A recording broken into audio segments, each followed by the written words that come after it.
முல்வினை போ அன்னை வயச்சில் பிறந்த தொல்லை போ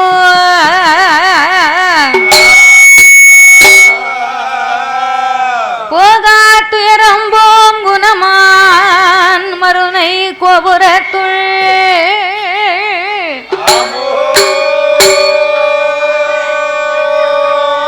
வீச்சிருக்கும் கணபதியை கை தொழுத காப்பே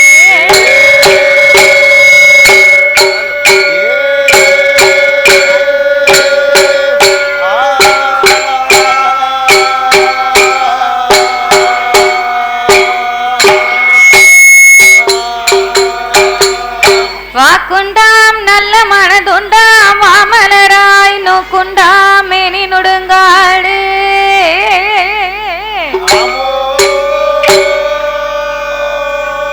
பூக்கொண்டு துப்பாய் திருமேனி துன்பிக்கையான் உன் பாதோ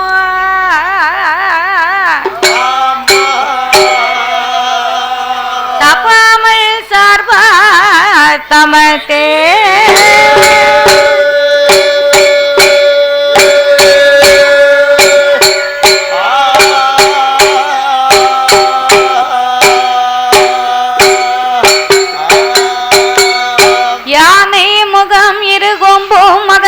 மாறுவோம் சிறுகண்ணு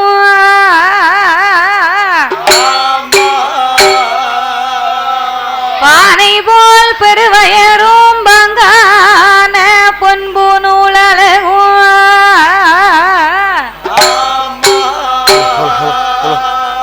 தானே தோன்றி எனது உள்ளத்தில் தயவாய் வாழும் விநாயகா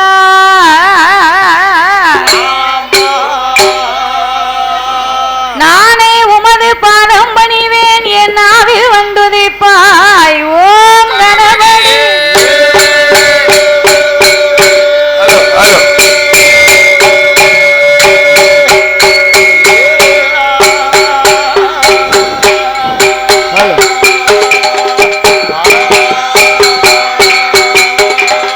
வெள்ளை கலையுடுத்தி வெள்ளை பனி போண்டு வெள்ளை கமலத்தில் வீச்சிருப்பால் அன்னை வெள்ளை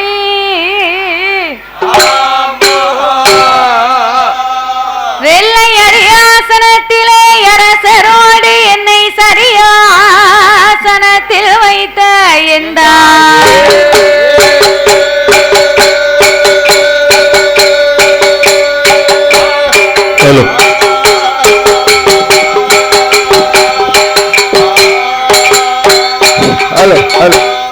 அண்டர்கள் துயரம் நீராயோட்டி மாநகரில் வந்து பிறந்தோ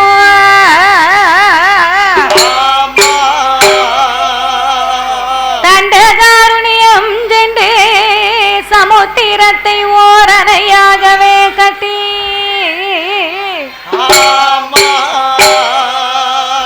கொண்டல் ராவணனை மாய்க்க கோதண்டோங்கையில் ஏந்தோ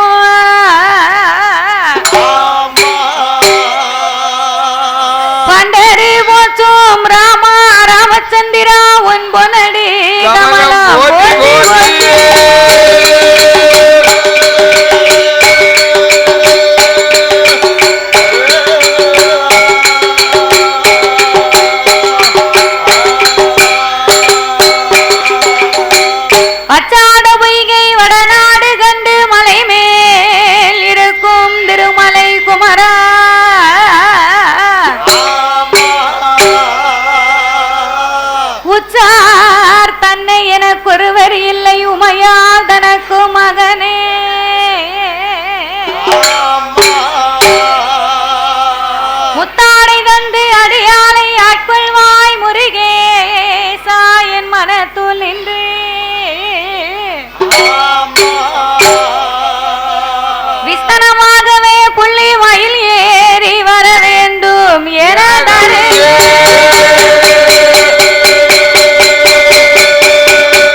நமக்கு முக்கண்ணம் பரமேஸ்வரனா முந்தியே குரு நமக்கு முக்கண்ணம் பரமேஸ்வரரா ஓங்கார நாதத்தின் நாதமாய் வந்துரித்த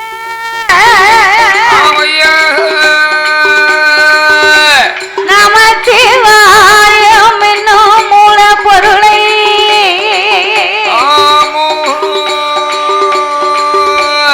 கனவிலேயும் நினைவிலேயும்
தாய்மார்களே தாய்மார்களே பெரியோர்கள் சபையோர்கள் என்னை பெற்றெடுத்த தாய்மார்களே தாய்மார்களே கல்வி கற்ற பெரியவர்களே பெரியவர்களே தொழில் படித்த கலைவாணர்களே கலைவாணர்களே எனது அருமை சகோதரர்களே ஆமா வருங்கால மாணவ செல்வங்களே வாலிபர் இளம் சிங்கங்களே சிங்கிகளே அதாவது இந்த ராமச்சந்திர பட்டணமான நகரத்திலே மக்களை காத்து ரட்சித்து என்றென்றைக்கும் கிருபையோடு கொலுவிருந்து வரக்கூடிய அருள்மிகு அருந்துணை காட்ட ஐயனார் மாயாண்டி சுடலையின் திருவாலயம் இந்த ஆலயம் அப்பேர்வட்ட இந்த ஐயாவுடைய திருவாலயத்திலே ஆடி மாதம் கடைசி வெள்ளிக்கிழமையிலே ஐயாவுடைய வாசலில் வெள்ளிக்கிழமை பூசையை முன்னிட்டு நாமளுடைய வெள்ளி செய்யவே அன்போடு நாமளை இங்கு வரவழைத்து உள்ளார்கள்.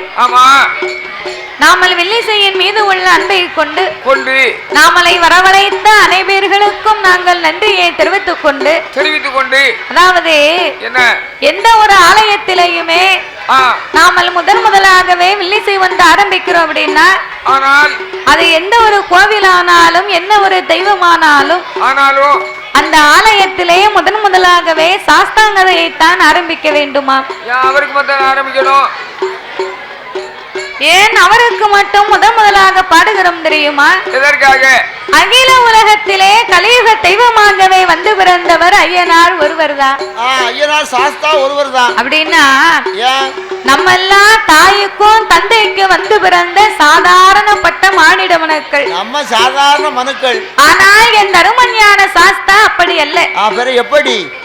அரிக்கும் சிவனுக்கும் ஆணுக்கும் அப்பாவுக்கும் வந்து பிறந்த பிள்ளை. ஆணுக்கும் வந்து பிறந்த பிள்ளை.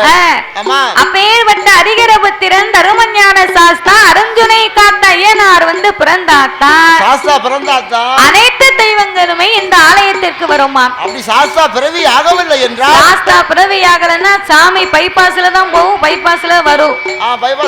பைபாஸ் விட்டு கீழே இறங்கி உள்ள கூட வராது. உள்ள வராது. ரோட்லயே நிக்கும் பாத்துக்கோ. ஆமா, அருஞ்சுனை காத்த ஐயனார் வந்து பிறந்தான்னு சொன்னாதான் ஐயனார் பிறந்த சாமி உள்ள கோயிலுக்குள்ள வந்துரும். உடனே மேளம் குண மேளம் அடிக்கணும். அடிச்சாதான் சாமி ஆடுவாரு. அதனால சாஸ்தாவின் திரு கதைகளை 4 வார்த்தையில் பிறவி செய்துவிட்டு சக்தி கொண்டு கொலுவிருக்கும் இந்த மாயாண்டி சுடலையின் திருப்புகளையே நாங்கள் பாட இருக்கின்றோம். பாடும் பாட்டிலே பழுது குச்சங்கள் இருந்தாலும் சொல் குச்சங்கள், இசை குச்சங்கள், கதை குச்சங்கள். எங்கள் கதையிலே பொருள் குச்சங்கள். சாரீர குச்சம் குறை இருந்தாலும் சரீர குச்சம் குறை இருந்தாலும் எங்கள் ஆட்கள் அடி தாளங்களில் ஒரு குறைகள் இருந்தாலும் முன் சொல் பின்னால் இருக்கலாம், பின் சொல் முன்னால் இருக்கலாம். அறிந்து பாடினாலும் அறியாமல் பாடினாலும் தெரிந்து பாடினாலும் எங்களுக்கு தெரியாமல் பாடினாலும் எங்களுக்கு முன்பாகவே இந்த ஆலயத்திற்கும் இந்த ஊருக்கும் எத்தனையோ பெரிய பெரிய புலவர்கள், பேரறிஞர்கள், கவிஞர்கள் எல்லாம் வந்து பாடி இருக்கலாம். ஆன போதிலும் அடியால் நான் ஒரு சிறு குழந்தை. உங்கள் வீட்டு பிள்ளையாகிய நான் மாதவி. என்னால் தெரிந்தளவு என் சிற்றறிவுக்கு எட்டியவாறே உங்கள் முன்னால் நான் பாடுகின்றேன்.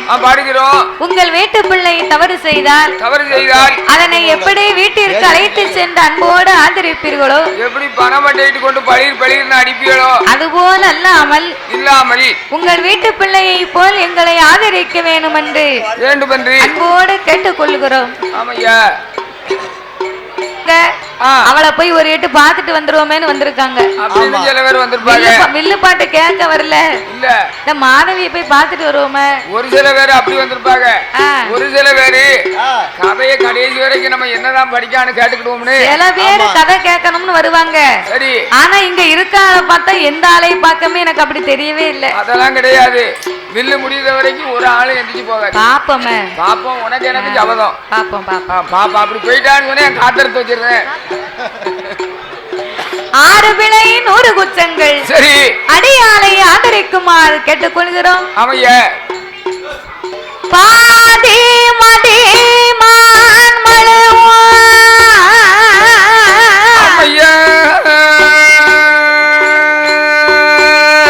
கங்கையோடு பாம்பணிந்து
தண்டு பிறந்தார். ஆமா உத்தரத்துல பிறந்தார்.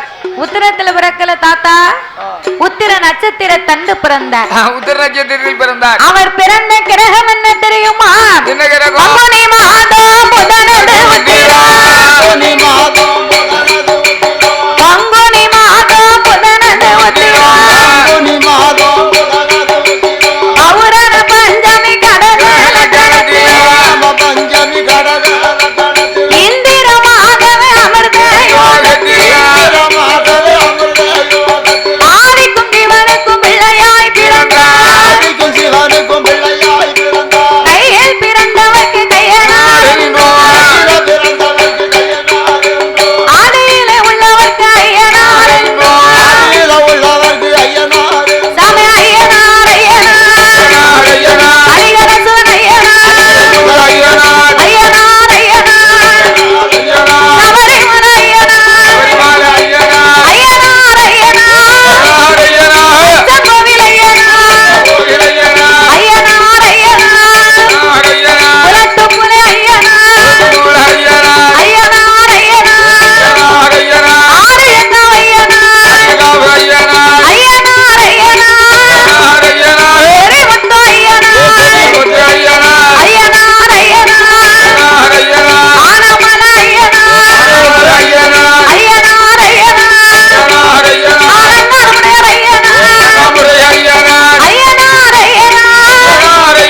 கட்டுவேல் ஐயனார் அர்ஜுனை காத்த ஐயனார் ஐயனுக்கும் ஐயனாக அர்ஜுனை காத்த ஐயனாக சாமி பிறந்தாரே தங்கரங்க தீத்திடவே தாத்தா பிறந்தாரே அகிலவண்ண காத்திடவே ஐயன் பிறந்தாரே தாத்தா பிறந்தாரே உங்களோட வாயால ஒரு கனவை போடுங்கம்மா முக்க முக்க போடுங்கம்மா ஏ ஒரு குலவு போட்டான ஓட தெரியணும்ல.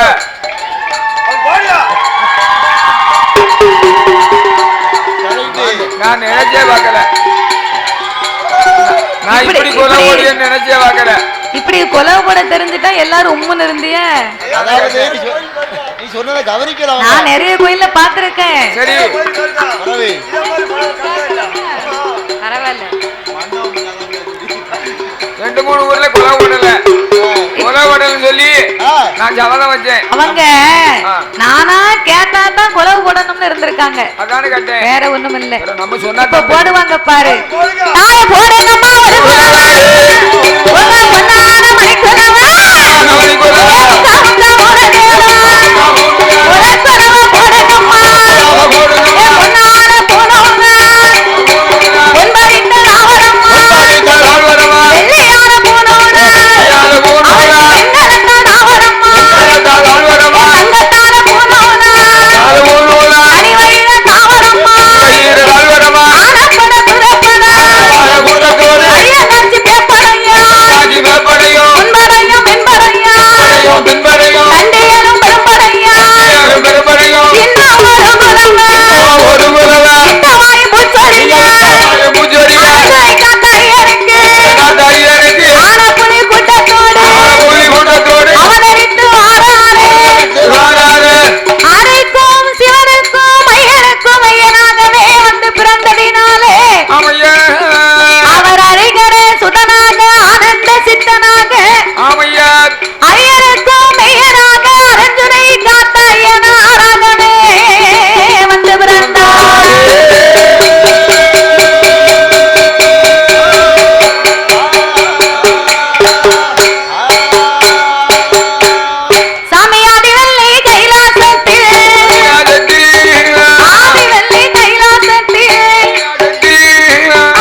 அப்படி கொலவிருக்கும் இறைவனாகிய சிவபெருமான் என்னையா 14 உலகத்தை இறைவன் படைத்து 224 பூனங்களையும் ஆண்டவன் படைத்தார்.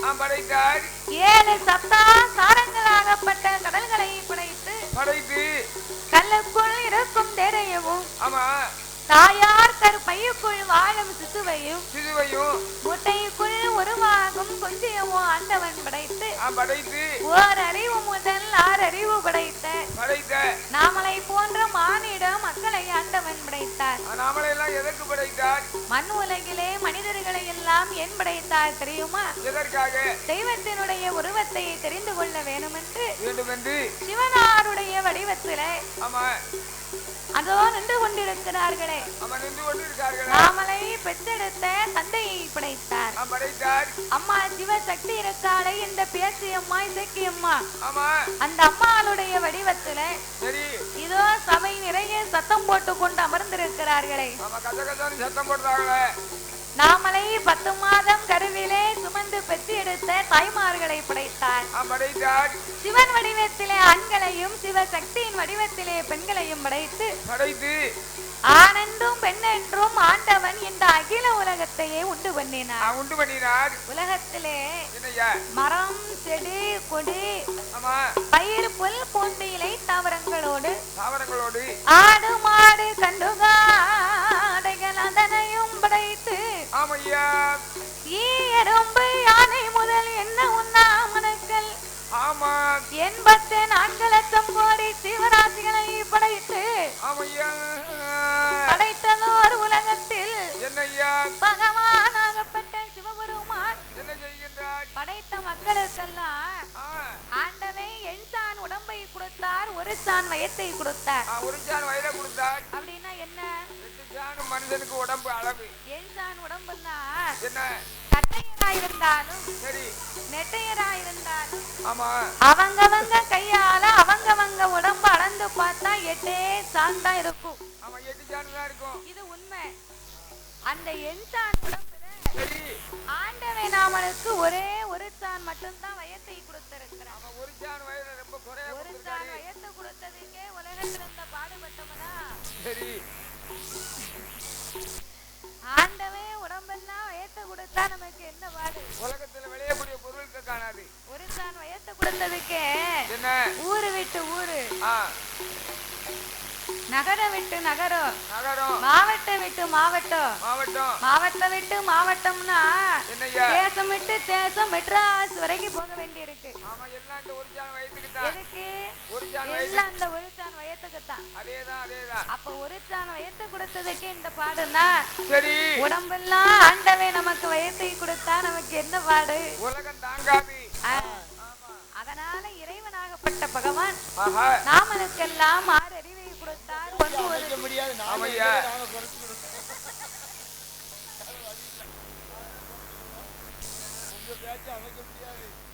இப்படி எங்கேயும் பார்க்கலப்பா, உங்களை கட்டுப்படுத்த முடியாது. ஆனா உங்க பேச்சு தான் கேக்கு. 6 அறிவை கொடுத்தார், 9 தத்துவத்தை படைத்தார். மனிதர்களுக்கெல்லாம் ஆண்டவன் 3 ஆசைகளை கொடுத்தார். என்ன ஆசையெல்லாம்? 3 ஆசைனா என்ன ஆசை? அதான் கேட்டேன். மண் ஆசை, பொன் ஆசை, பொன் ஆசை. 3 ஆசை மனிதனுக்கு தேவை. இப்படி 3 ஆசைகளையும் முக்கண்ணனாகிய பகவான் கொடுத்து படைத்ததோர் மக்களுக்கெல்லாம் பட்டினி இல்லாமலே படியிறக்க வேணும் என்று என் ஆண்டவன் எப்படி படியிழந்து வருகின்றார் தெரியுமா? எப்படி ஐயா? நாளை நல்ல தினை எடுத்து நாளை நல்ல தினை எடுத்து நாளை நல்ல தினை எடுத்து தினை எடுத்து அவன் நாடு எங்கும் படியிழந்தார், அவன் நாடு எங்கும் படியிழந்தார்.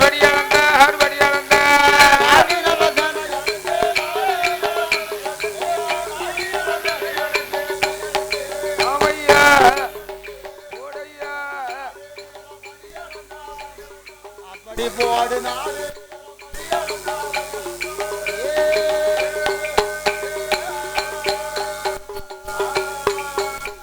அங்கே உரிய நல்லதினை எடுத்து உலகமெல்லாம் அடி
எப்படி மரியாதை கொடுத்து நம்மள கேப்பா?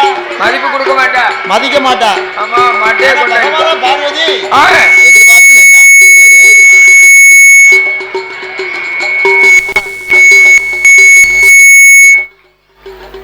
அப்படி கைலாச வாசலிலே கடவுளோடு பார்வதா தேவியுமாக கலைப்பாரி இலைப்பாரி கைலையிலே குலவிருந்து வருகின்றார்கள்.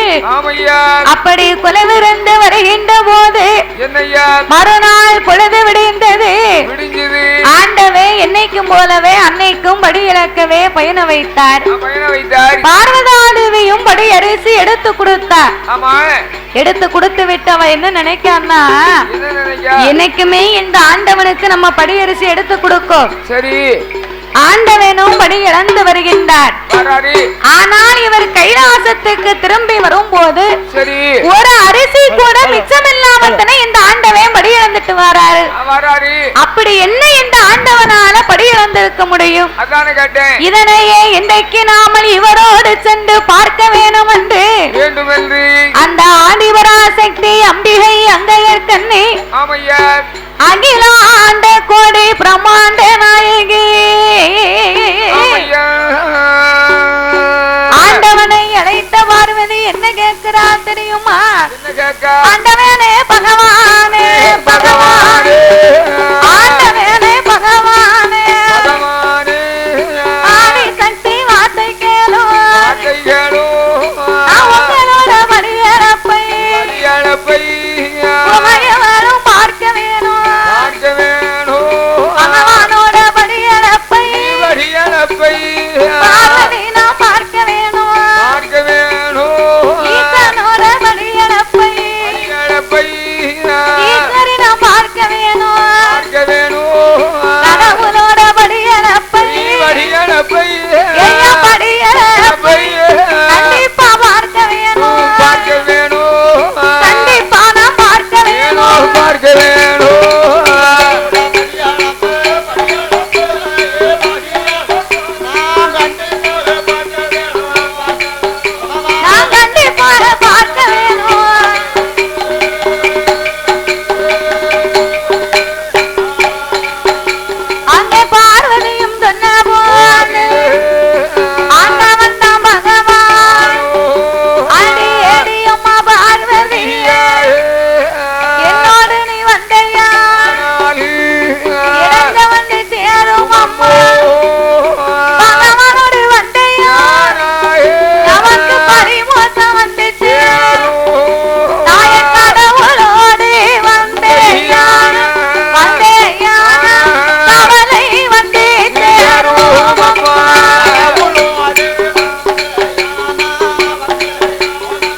என்னைக்குமே உலகமெல்லாம் ஆண்டவே நான் தானே படியிலக்க போவேன். இன்றைக்கு என்னோடு நீ வருகிறேன் என்று சொல்லுகிறாய் அம்மா. படியிலக்கும் இடத்திற்கு உன்னை அழைத்து செல்வதிலே எந்த குற்றமும் இல்லை. ஆன போதிலும் இந்த உலகத்தை நான் ஒரு விதமாகவே படைத்து உள்ளேன் அம்மா. உலகத்தில் உள்ள மக்களை எல்லாம் நான் பல விதமா படைத்திருக்கிறேன். பல விதம் என்று சொன்னா எப்படி தெரியுமா? ஒருவரை கூனாக படைத்திருப்பேன், இன்னும் ஒருவரை குருடாக படைத்திருப்பேன். கூன், குருடு, செவிடு, பேடு, நொண்டி, மூக்கரை. குழந்தை உள்ளவர்கள், குழந்தை இல்லாதவர்கள்.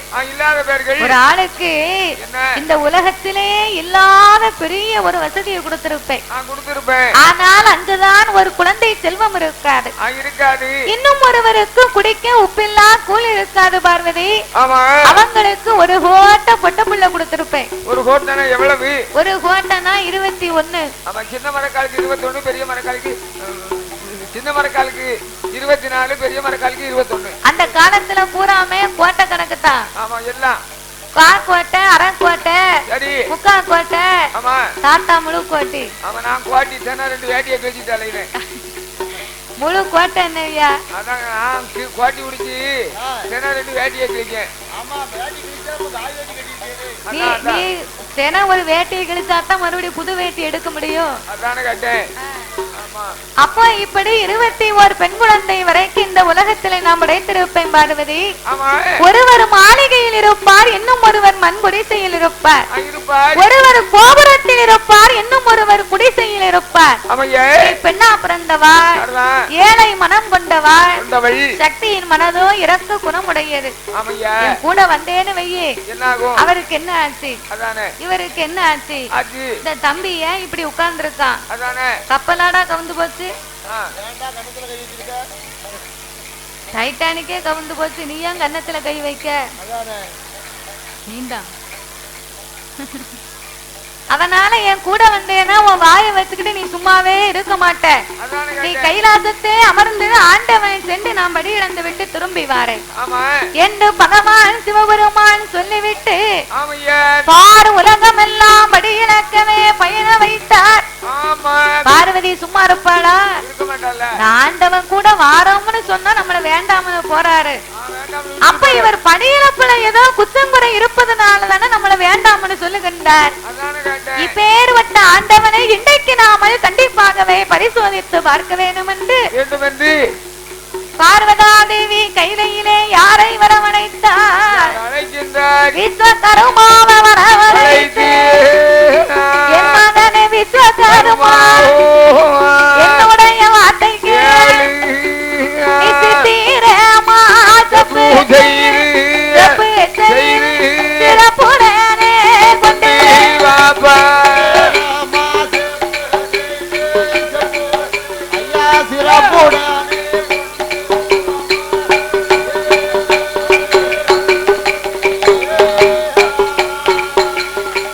பார்வதா தேவி விஸ்வகர்மாவை வரவழைத்தார்.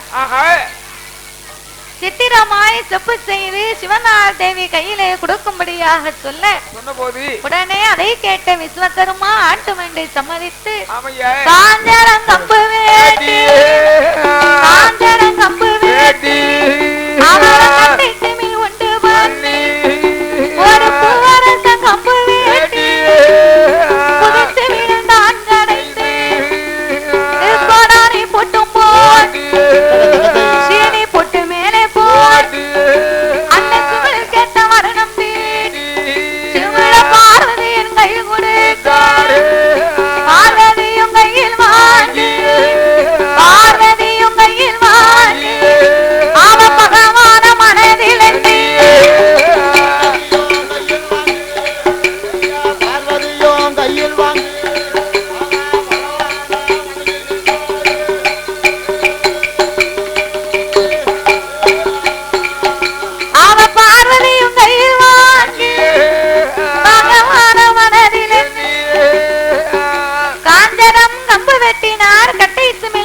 எண்ணினாள்.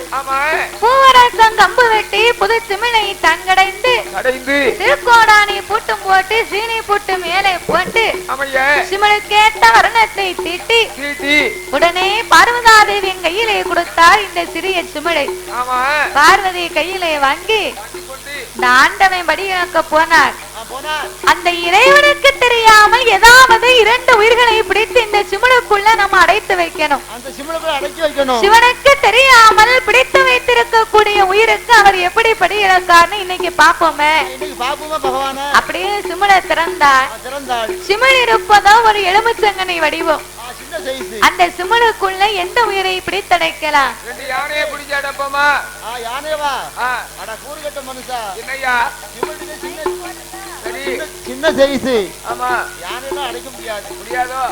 சிறிய சிமிழுக்குள்ள ஆணையை பிடிச்சு எப்படி அடைக்க முடியும்? குதிரையும் அடக்க முடியாது. அதான உனக்கு வர வர அறிவே இல்ல தாத்தா. சிமிழ் இருப்பது ஒரு எலுமிச்சங்கனி மாதிரி இருக்கு. நீ ஆணை அடைக்கவா குதிரை அடைக்கவா தாளக்காரன் அடைக்கவான்னு அவனுக்கு 2 வீடு கட்டினா தான் அடைக்க முடியும். இல்ல இல்ல இல்ல பார்வதா தேவி சிறிய சிமிழுக்கு ஏத்த பிடித்தடைக்க வேணும் என்று கைலாசத்திலே அங்குமெங்குமாகவே பார்த்த போது அந்த பார்வதி எதை பிடித்து அடைத்தால் தெரியுமா? அது திரு உயிராது தேரும்பு சிமிழுக்குள்ளே பிடித்த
சிமிழுக்குள்ள அடைத்திருக்கும் உயிருக்கு அவர் எப்படி படி இழந்தாரு பாப்பமே.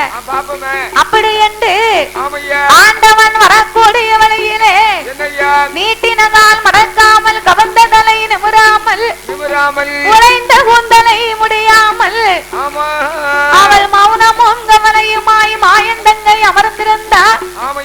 மௌனமும் கவலையுமாகவே மாயந்தங்கை அமர்ந்திருக்க ஆண்டவே படி இழந்து கைலாசத்திற்கு திரும்பி வந்தார். என்னைக்குமே இந்த பார்வதி நம்மளை எதிர்பார்த்து இருப்பாள. இன்னைக்கு இவ ஏன் இப்படி உட்கார்ந்து இருக்கா? வாங்கன்னு கேட்கல, வந்தனம் செய்யல, பாத பூஜை முடிக்கவில்லை, நமக்கு பணிவிடையும் செய்யவில்லை. இந்த பார்வதிக்கு இன்னைக்கு என்ன ஆச்சு என்ற ஆண்டவன் பார்வதியவே அழைத்து அடி அம்மா பார்வதி என்ன மோசம் நடக்குதம்மா, ஒரு நாளோ இல்லாத திருநாளா இருப்பதில் மௌனமாக இருப்பதில் மாயந்தங்கை கவலை கொண்டு இருப்பதில் தங்கை பார்வதி என்ன மோசம் நடக்குதம் உனக்கு நடந்தோதம்மா.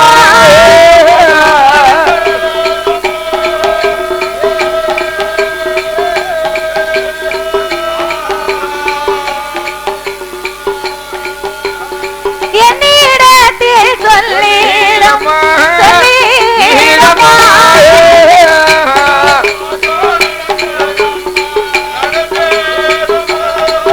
உனக்கு நடந்தோதம்மா.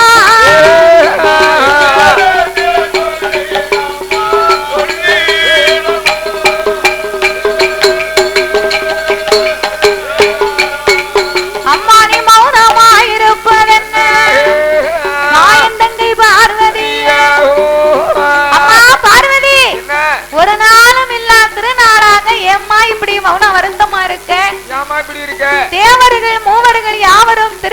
செய்தார்களா? ஒரு இடுக்கமும் செய்யல. மூவர்கள் உன்னை முடிவணங்கி நமஸ்கரிக்கவில்லையா? அது கிடையாது. உனக்கு என்ன மோசம் நடந்தது என்னிடத்திலே சொல்லு. சொல்லம்மா.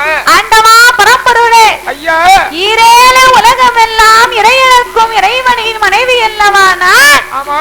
அப்படி இருக்கும் போது உங்க அருளால எனக்கு ஒரு குறைகளும் அல்ல. ஆமா, குறையா இப்படி இருக்க. நீங்க உலகமெல்லாம் படி இழந்துட்டு வாரமனோ போனீங்கள. ஆமா. எந்த உயிருக்கெல்லாம் நீர் படி இழந்து விட்டு வந்தீர்? என்னால் படைக்கப்பட்ட மனுக்களுக்கு அத்தனைக்கும் படி இழந்து வந்தேன். ஏய் பார்வதி, அம்மா, இந்த உலகத்திலே என்னால் படைக்கப்பட்ட மனுக்கள் எத்தனை இருக்கிறதோ அத்தனை உயிர்களுக்கும் ஆண்டவே நான் படி இழந்திருக்கிறேன். ஆமா. கல்லுக்குள் இருக்கும் தேரைக்கும், ஆமையா, தாயார் தன் பையுக்குள் வாழும் சிசுவுக்கும், முட்டைக்குள் உருவாகும் குஞ்சுக்கும், மான் பட்டைக்குள் இருக்கும் வண்டுக்கும் மறையோ நான் படி இழந்திருக்கிறேன் அம்மா அப்படின்னு ஆண்டவன் சொன்னார். அப்ப பார்வதி சொன்னா, நீங்க உலகமெல்லாம் படி இழந்தேன்னு நீங்க சொல்லுகிறீங்க. ஆனா இன்னைக்கு ரோட்ல பாருங்க, சில பேரு சுவாரு கஞ்சின்னு பிச்சை எடுக்காங்க. அவங்க எல்லாம் ஏன் அப்படி நிக்காங்க? ஏன் நீங்க படி இழக்கல? பார்வதி, அவங்க எல்லாம் ஏன் அப்படி இருக்காங்க தெரியுமா? எவன் ஒருவன் அன்னத்தை மதிக்காமல் என்னை வணங்காமல் இருக்கிறானோ அவர்களுக்கு ஆண்டவன் தான் ஒருபோதும் படி இழப்பதில்லை அம்மா. சிவன் சித்தன் இல்லாதவன் அவன் சுத்த பட்டினி. சாப்பாட மதிக்க கத்துக்கிடணும். நம்ம வீட்டுக்கார அம்மா அவ சாப்பாடு ஆக்கி சாம்பார் வச்சு அத தட்டுல போட்டு குழம்ப ஊத்தி கொடுத்தான்னா அந்த அம்மா ஒரு கையால கொடுத்தா நம்ம 2 கையால வாங்கி அதை சாப்பிடணும். அவன் தான் நல்ல மனிதன். அத விட்டுட்டு தண்ணிய போட்டு வந்து சில பேரு சொல்லுவாங்க, சாம்பார வச்சிருக்க, சாம்பார் உன் முகர மாதிரி இருக்கு, இத நீயே தின்னு, நாய் கூட திங்காது அப்படிம்பா. அதை விட்டுட்டு ரசமா வச்சிருக்க, ரசம் தண்ணியா இருக்கு. ரசம் தண்ணியா இல்லாம தொட்டுக்கிட்டு பிள்ளையா இருக்கும், கூட்டு மாதிரி. அதான உனக்கு கூறு இல்ல. சில பேர் அப்படி குடிச்சிட்டு பேசுவாங்க, அவங்களுக்கு எல்லாம் சாப்பாடு கிடைக்குமா? ஒரு நாளும் கிடைக்காது. அதாவது நம்ம சாப்பிடக்கூடிய சாப்பாட்டை தரையிலே வைத்து தலையை குனிந்து வாயில எடுத்து வச்சு சாப்பிடணுமா? அதான் நம்ம சாப்பாட்டுக்கு கொடுக்கக்கூடிய மரியாதை, மதிப்பு. அப்படி கொடுக்கலன்னா நமக்கு கண்டிப்பா நமக்கு அன்ன தோஷம் பிடிக்கும். தெரியுமா? சாப்பாடு போட்டு கொடுத்தா போதும். நீ என்ன மாயாண்டி சுடலையா கப்பு கப்புன்னு மேல இருந்து அள்ளி போட? எனக்கு பழக்கம் தான். அதானே எனக்கு சாப்பிட்டு பழக்கம். அப்படி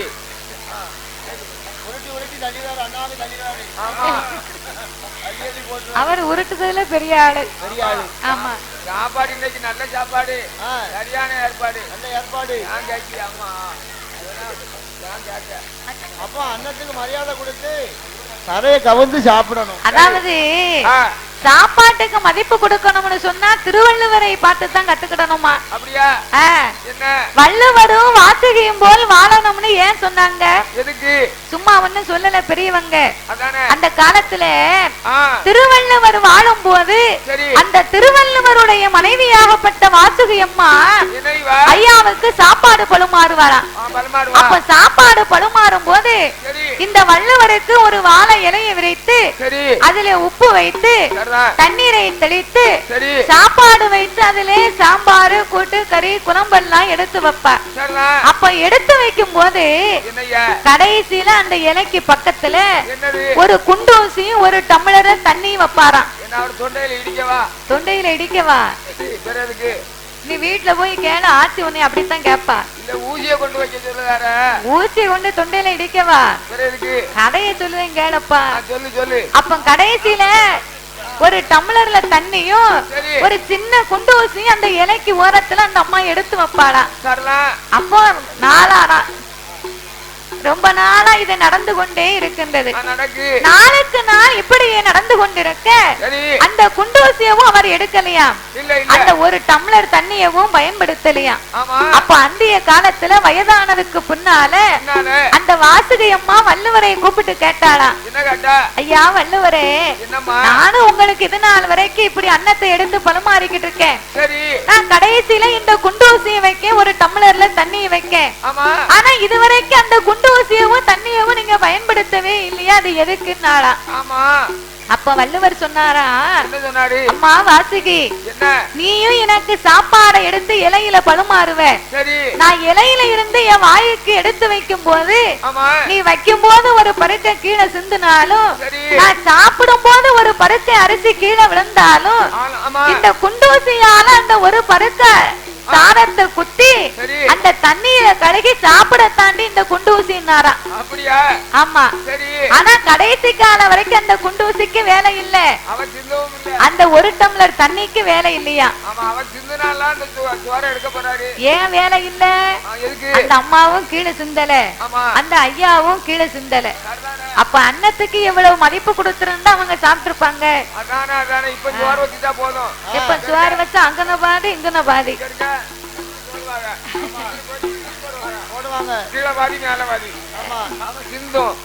அப்படியா ஊசி கேட்டோம்னா என்ன ஊசி உங்க தொண்டையில ஓட்டு முழுங்க ஒரு எரி பேசாம தின்னுமே அப்படிம்பா. ஆனா அதனால பார்வதி, எவன் ஒருவன் அன்னத்தை மதியாமல் இருக்கிறானோ அவர்களுக்கு நான் ஒருபோதும் படி இழப்பதில்லை அம்மா.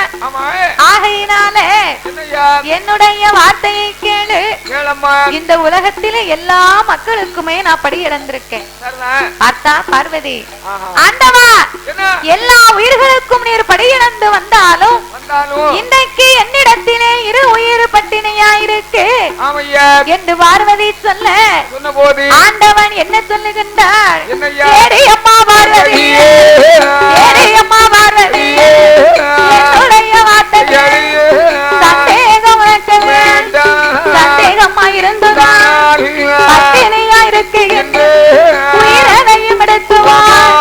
ஆண்டவன் சொன்ன போது ஆதி சக்தி பார்வதி முந்தானைய உடைக்காத, சிற்று விட திறக்காத, சிற்று விட திறந்த போது அடைத்து வைத்த எறும்பு ரெண்டும் ஆணெரும்பும் பெண்ணெரும்பும் தென்னை மட்டும் தென்னிருக்கு திங்க முடியாம வைத்திருக்கு, ஒண்ணு மட்டும் ஒண்ணு ஒண்ண முடியாம வைத்திருக்கு.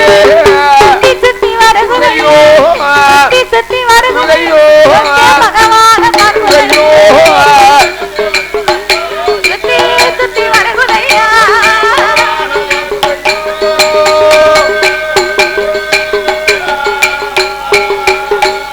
சுத்தி சுத்தி வருது சொக்கன் பகவானை பார்க்கின்றது.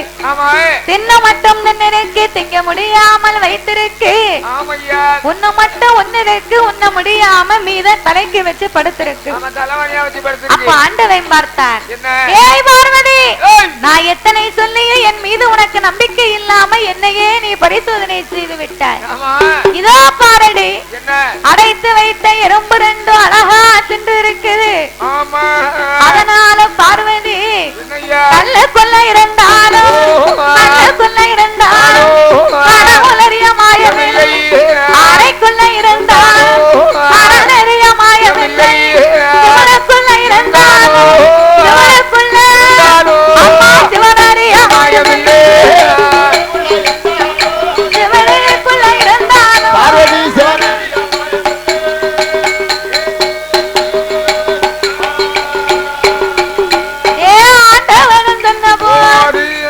சக்தி பார்வதி, ஆண்டவனே பகவான் அறியாமல் செய்த ஆண்டவனே புரட்சவே, தெரியாமல் செய்த சிவனாரே புரட்சவே, பார்வதி நான் செய்த பார்வதி பகவானே புரட்சவே.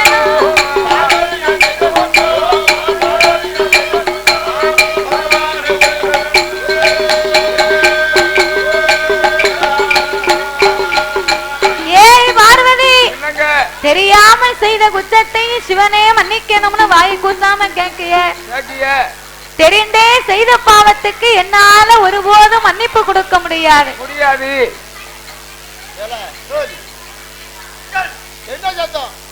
தெரியாமல் செய்த பாவத்துக்கு மன்னிப்பு உண்டே தவிர தெரிந்தே செய்த பாவத்துக்கு ஒருபோதும் மன்னிப்பே கிடையாதம்மா. அதனால நான் எத்தனை விவரம் சொல்லியும் எடுத்து சொன்னதுக்கு பிறகுதானே என்ன நீ இப்படி பரிசோதனை பார்த்த? கட்டிய கணவனுக்கு செய்த பாவம் உனக்கு ஒரு நாளும் தீராது. கொண்ட கணவனுக்கு செய்த பாவத்தை நீ தீர்க்க வேணும் என்று சொல்ல அப்ப பார்வதாதேவி பார்த்தாள். கட்டிய கணவனுக்கு செய்த பாவத்தை தீர்க்கணுமானா யாரால முடியும்? ஒரு கை குழந்தை இருந்தா தான் முடியும். ஏன் குழந்தை வரம் கேட்க? குழந்தையும் தெய்வமும் ஒன்று என்பார்கள். அது மட்டும் இல்லாம நம்ம வீட்டுல இப்ப கணவனுக்கும் மனைவிக்கும் ஒரு சண்டை வருதுன்னு வைங்களேன், அந்த ஐயா சொல்லுவாரு, என்ன சொல்லுவாரு? வெட்டிடுவேன், குத்திடுவேன், உன்னை வல்லைய கம்பால இருக்கிறவன் பாரு, ஒரே குத்தா குத்தி தூக்கிடுவேன் அப்படிம்பாரு. அந்த அம்மா சொல்லுவா, என்ன சொல்லுவா? குடியார மாட்ட, நல்லவரா இருந்தா பேச மாட்டா. அவர் தண்ணிய போட்டு பேசினாருன்னா உன்னை இதுவரைக்கும் ஏன் உயிரோட வச்சிருக்கேன் தெரியுமா? நான் நிக்கி பார்த்தேன் அந்த ரெண்டு பிள்ளைகளு, நாளைக்கு வளர்ந்ததுக்கு பின்னால அப்பம் இல்லாத பிள்ளைன்னு யாரும் பேசக்கூடாது. அதுக்கு தாண்டி உன்னை உயிரோட வச்சிருக்கேன். நான் போட்டிருக்கேன் பாரு, இந்த 1 ரூபா கயத்துக்கு தான் உன்னை உயிரோட வச்சிருக்கேன்பா. பிறகு அதனால நீ என்ன அப்படி இப்படி நினைக்காத. தூங்கும் போது உன் தலையில கல்ல தூக்கி போட்டா தெரியுமா? இல்லன்னு வையே, சாப்பிடும் போது விஷத்தை வச்சு கொடுத்துருவேன். ஒரு அடிய பிடிச்சு அடிச்சு போட்டேன் என் பொண்டாட்டிய. சரி, அவ சொல்லுதா என்ன, ஒரே ஒரு நாள் தான் அடிச்சேன். சரி, அவ சொல்லுதா, நீ ஓயாம என்ன அடிச்சுக்கிட்டு இருக்க, நீ தூங்கும் போது உன்னை கல்ல தலையில போட்டு கொன்றுவேன். ஐயோ, அப்படி கொண்டுட்டோம்னா என்ன அந்த 3 எனக்கு கிடைக்காம போயிருமா? என்ன பேங்க்ல 3 லட்சம் பணமா போட்டுருங்க, அது இன்சூரன்ஸ் பண்ணிருக்கேன். சரி, செட்டா தான் கிடைக்கும். அது நடக்காது. அப்போ அது இல்ல, இந்த 3 என்ன தெரியுமா? என்னது? இந்த பூவு பொட்டு மஞ்சள் சொல்லுவாங்க பாத்தியா? ஆமா, பெண்களுக்கு. சரி, அது கிடைக்காம போயிருமா? ஆமா, சரி, அதுக்காக தான் உன்னை உயிரோட வச்சிருக்கேன். அதானே கேட்டேன். அப்படிங்க. அதாவது புருஷன் இருந்தா தான் பூவு போட்டு மஞ்சள் வைக்கணும்னு யாரு சொன்னா? அன்னைக்கு நாங்க முழுக்கை வேண்டாம், நீங்க இருக்கை வேண்டாம். அப்படியா? என்னவோ, அதாவது கணவன் இல்லாத பெண்கள் பூ வைக்க கூடாது, பொட்டு வைக்க கூடாது, வளையல் போடக்கூடாது அப்படின்னு சொன்னதெல்லாம் அந்த காலத்துல. அப்படியா? அந்த கால சாப்பாட்டுக்கு சாஸ்திரத்தை எழுதி வச்சுட்டு போயிருக்காங்க. எழுதி வச்சுட்டு போயிட்டேன். பிறகு அதெல்லாம் இப்ப நம்பிக்கிட்டு இருந்தா காரியம் ஆகுமா? ஆகாது. பூவுப்பட்டு மஞ்சள் என்பது பெண்ணா பிறந்தவளுக்கு தாய் வீட்டு சீதனம் தான். நீங்க வந்ததுக்கு பிறகு பூ வைக்கும், பொட்டு வைக்கும், மஞ்சள் பூசி குளிக்கும். சிறு பிள்ளையில இருந்தே பெண் பிள்ளைகளை வளர்க்கும் போதே பூ வைக்கிறாங்க, பொட்டு வைக்கிறாங்க, எல்லாமே நாங்க செய்கிறோம். அதனால அதை இழக்கணும்னு அந்த காலத்துல சொன்னாங்க. அதை இன்னை வரைக்கும் மனிதனே சொல்லி மனிதனே அதை பின்பற்றி கொண்டிருக்கிறான். அந்த காலத்துல சொல்லியிருக்காங்க, அதாவது தாலி இல்ல பெண்கள் வந்து கூரை இல்ல வீட்டுக்கு சமமா. அது ஏன் அப்படி சொன்னாங்க தெரியுமா? அப்ப வந்து நாகரிகம் கம்மி, படிப்பறிவு கம்மி. இப்ப நாகரிகமும் கூட, படிப்பறிவும் கூட. இன்னைக்கு ஒரு பிள்ளை வைத்திருந்தாலும் பெண்ணா பிறந்தவா படித்து அவளுக்கு இருக்கும் திறமையை பயன்படுத்தி தையல் தச்சு பிள்ளைய வளர்த்து படிக்க வைக்கிற பெண்கள் இப்பவும் இருக்கிறாங்க. பீடி மட்டும் சுத்தி கணவன் இல்லாம படிக்க வைக்கக்கூடிய பெண்கள் இப்பவும் இருக்காங்க. அதனால அது அப்ப மலையேறி போச்சு. இப்ப நாங்க ரொம்ப மேல போயிட்டோம். இப்போ வந்து நாம மேல போய் நாங்க ஏரோப்ளேன் ஓட்டிக்கிட்டு இருக்கோம். எங்களை அப்படி இப்படி நினைக்க கூடாது. நாங்கெல்லாம் யாருடைய அம்சம்? நாங்கெல்லாம் சக்தியுடைய அம்சம். ஆமா, நீங்க சக்தி அம்சமா? நீங்க எல்லாம் சிவனுடைய அம்சம். அப்போ அதனாலதான் பார்வதா தேவி ஒரு கணவனுக்கும் மனைவிக்கும் சண்டை சச்சரவு இருந்தாலும் அந்த பிள்ளையை கண்டவுடனே பிள்ளைக்காகவே மறுவாழ்வு தொடங்க ஆரம்பிப்பார்கள். அதனாலே கணவனுக்கு செய்த பாவத்தை தீர்க்க கண்டிப்பாகவே கை குழந்தை வேணும் என்று அந்த ஆண்டவனார் இடத்திலே வந்த பார்வதி, தமிழாண்டவனே பகவானே, பகவானே ஆண்டவா பகவானே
என்னை 8 நாளைக்குள்ள எனக்கு ஏந்தும் குழந்தை வேணும்.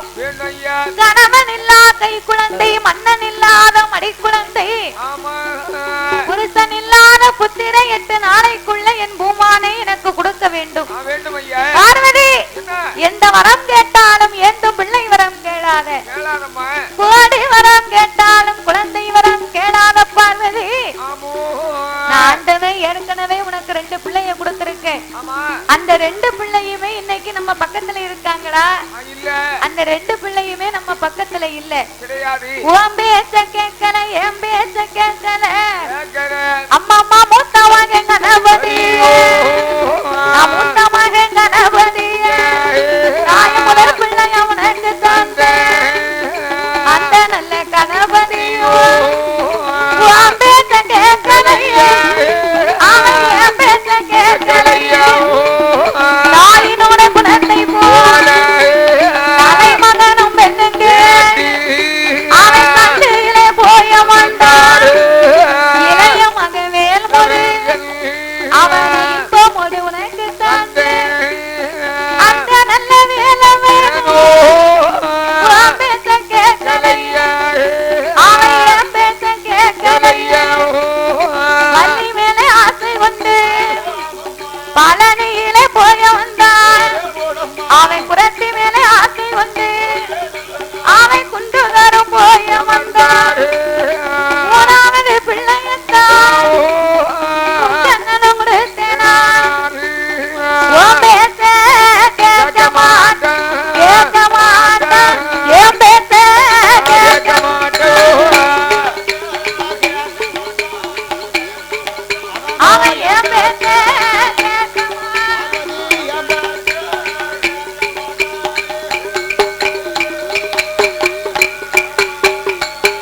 ஏற்கனவே உனக்கு 2 பிள்ளைகளை கொடுத்தோம். மூத்த மகன் கணபதி ஆதிமூல பிள்ளையாரு தாயினோட குணத்தை மாறியே பெண்ணு வேணும்னு பூலகத்துல போய் இருக்கான். தாயின் குணத்தை மாறி எங்கேயும் பெண்ணு பார்க்க முடியுமா? தாய்க்கு நிகர் இந்த உலகத்தில் யாவாராலும் இருக்க முடியுமா? அம்மா அம்மாதான். அம்மாவை அடுத்து அம்மாவை போல அடுத்த ஒரு உறவை இந்த உலகத்துல எங்கேயும் தேட முடியாது. ஆனா தாய்க்கு பின் தாரம்னு சொன்னாங்க. என்னத்த 2 கிலோ கருப்பட்டி தாரம்னு சொன்னாங்க. 2 கிலோ தாய்க்கு பின்ன தாரம்னாங்க. என்னது? அதான் தாரம்னு சொன்னாங்க. 2 கிலோ கருப்பட்டி. என்னது காக்கல கருப்பட்டியா? சக்கரை வியாதி இருக்க கருப்பட்டியாங்க. சக்கரை வியாதி இருந்தா பாயாசம் போட்டுற வேண்டியதானே? எப்ப போடுவோம்னு எதிர்பார்க்கிய லேஜில பாயசம் போட விட மாட்டேன். அப்படியே பாயசம் போடன்னு சொன்னா அடுப்புல தண்ணியை ஊத்தி விட்டுருவேன். அதானே. அதாவது தாய்க்கு பின் தாரம் என்று சொன்னா சரி, தாரத்தில் வந்து தாயை பார்க்கலாம். ஒரு தாயில் நம்ம தாரத்தை பார்க்க முடியுமா? பார்க்க முடியாது. அதனால தாய்க்கு அடுத்து நிகர்ந்து சொன்னா நம்ம மனைவி தான் இருக்கணும். ஆனா அம்மாவுக்கு அடுத்து தான். அதனால மூத்த மகன் கணபதி உன் குணத்தை மாறி பெண்ணு வேணும்னு பூலகம் போயிட்டான். இந்த 2வது பிள்ளை வடி வேலவனாவது நம்ம பக்கத்துல இருக்கானா? அவனும் பக்கத்துல இல்ல. உன் மூத்த மகன் ஒரு பெண்ணு வேணும்னு கேட்டான். 2வது உள்ளவன் 2 பெண்ணு வேணும்னு கேட்டாண்டி. வள்ளி மேலே ஆசை கொண்டு பழையினிலே போயிருக்கான். குண்டு குரத்தி மேலே ஆசை கொண்டு வடிவேலவன் குண்டுதோறும் போய் அமர்ந்திருக்கிறான் பார்வதி. அதனால 3வது பிள்ளையை உனக்கு நான் கொடுத்தேனையான அவன் உன் பேச்ச கேட்க மாட்டான், ஏன் பேச்ச கேட்க மாட்டான். தாயே உன்னையவும் மறைக்க மாட்டான், என்னையவும் மறைக்க மாட்டான், என்னையவும் மறைக்க மாட்டான். உன் பேச்ச கேட்க மாட்டான், என் பேச்ச கேட்க மாட்டான். கையில இருக்க மாட்டான், கையில கட்டுக்கிட்டான் இருக்க மாட்டான், கையில இருக்க மாட்டான்.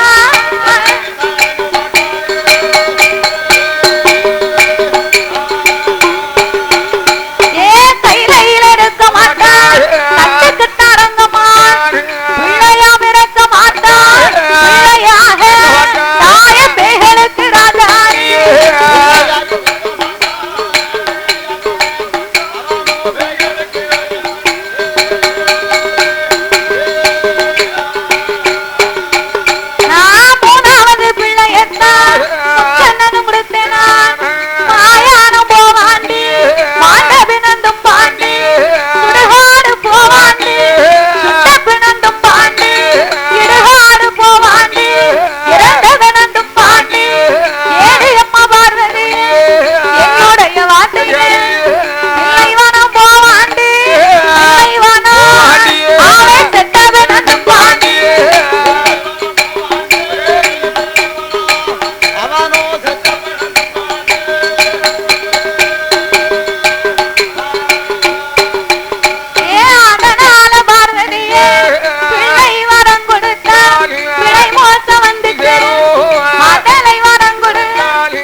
தும்பாண்டி தில்லை வனம் போவான் செத்தவனன் தும்பா ஆமா சுடுகாடு போவானே சுட்ட பிணங்களை திம்பான் பார்வதி ஆமோ அவன் கட்டுக்கு அடங்க மாட்டான் கையில இருக்க மாட்டான் உன்னைய மதிக்க மாட்டான் இந்த உலகத்துக்கே அடங்க மாட்டான் பார்வதி ஆமா மூணாவது பிள்ளை மட்டும் வந்து பிறந்தாம்னு வையி சரி நமக்கு மதிப்பே இருக்காது இந்த மரியாதை கையில உனக்கு இடம் இல்ல எனக்கு இடம் இல்ல நம்ம எங்கேயும் போயிட வேண்டியதுதான் மூணாவது ஆம்பளை பிள்ளை பிறந்தா முத்தத்தை பேத்துருவாண்டி அதனால வேண்டாம் நான் சொல்லதை கேளு ஆம்பளை பிள்ளை பெறக்கூடாது ஆம்பளை பிள்ளை பிறந்துச்சுன்னா குடும்பத்தை ஒரு வழி பண்ணா அதேதான் அப்படி என்று ஆண்டவன் எத்தனையோ எடுத்து சொன்னார் பார்வதி எனக்கு கண்டிப்பா பிள்ளை வேணும் என்று சொன்னார் ஆண்டவன் பிள்ளை வரம் இல்லை என்று சொன்னார் அப்ப கையிலே பகவானுக்கும் பார்வதிக்கும் தர்க்கம் நடக்க ரெண்டு பேருக்கும் சண்டை வந்த உடனே அந்த வேளையிலே கைலாசத்துக்கு யார் வாரா இதோ நாமளை எல்லாம் சுமந்து கொண்டிருக்கிறாளே பொறுமையிலே சிறந்தவார் அந்த அம்மா தான் பூமாதேவி பூமாதேவிங்கன்னு உன் வீட்டுக்காரி மாதிரி எவா அவான்னு கேட்க நீ உன் பாட்டுக்கு அவாய்வான்னு சொன்ன அப்படின்னு சொல்லிட்டேன் அவளை தொட்டு கும்பிடு சரி நான் விடியக்காரன் எந்த சொன்ன தொட்டு கண்டிப்பாக எல்லாரும் சாரல் டிவி பாருங்கள் சேனல் சப்ஸ்கிரைப் பண்ணிக்கோங்க கமெண்ட் பண்ணுங்கள் ஷேர் பண்ணுங்கள் சப்ஸ்கிரைப் பண்ணிவிட்டு மறக்காமல் பெல் பட்டனை கிளிக் பண்ணிக்கோங்க சாரல் டிவியை பாருங்கள் நம்ம சாரல் டிவியை சப்ஸ்கிரைப் பண்ணிக்கோங்க தேங்க்யூ